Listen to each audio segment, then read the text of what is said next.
Hi, my name is Stacy Curtis. I'm a physical therapist here at SportsCare, and today I have with me Michelle Benanti, and she's going to be helping us out demonstrating some stretches that you can do for your lower extremities. First, what we're going to stretch is the calf muscle, and what a lot of people don't realize is the calf muscle is actually made up of only 3 different portions of the muscle. The first stretch I'm going to show you gets more of the upper portion of your calf. So what I'm going to have Michelle do is you're just going to put your hands up against the bar there. So you can do this if you're out in the park against a tree or a light pole, or if you're at home, you can use a wall to kind of hold on to. What Michelle's going to do is stretch your back leg here. It's important that you keep your heel on the ground and not let it come up. And then you're just going to lean forward and get as much stretch as you can in the back of this leg without letting this heel come up. Now, in order to get the lower part of the calf, it actually inserts here and stops about right here.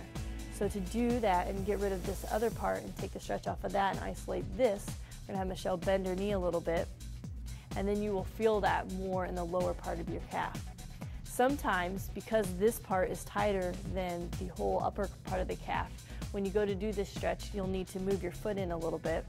So I'll have you move it in and then bend your knee. And as you can see, even with Michelle, she can go a little farther as her foot's closer. So the further you bring your foot out, the more of the stretch that you're going to get. Next, we're going to have Michelle stretch the front of her thigh into her quadricep muscle. This muscle is extremely important to have stretched out because when you're both running and biking, you get a lot of use of this muscle because it works to drive your hip forward. So to do this one, it's important that you have something to hold on to for balance. So again, if you're outside, you can use a tree, a park bench, or if you're there with a partner, you can use them to kind of steady yourself. And you're just going to pull your leg back, and you want to keep your thigh straight up and down so your knees pointing towards the ground as you do this.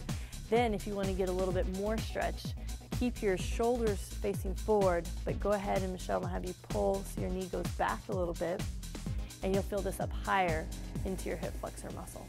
The next stretch is called the iliotibial band. Some people know it as the IT band. This frequently gets irritated when people are running or biking because of the repetitive motion of bringing your hip up. This band inserts up here above your hip and down below your knee. So as you're running, especially in women, it'll go across the hip bone and irritate it. To help alleviate this problem, it's good to stretch it out so it's not so tight as it rubs across that bone. To do this, as Michelle's going to stretch her left hip, so she's going to cross her left leg behind her right, hold on to the wall there, and she's going to push her hip towards the wall or the pole as she brings her shoulders away from it.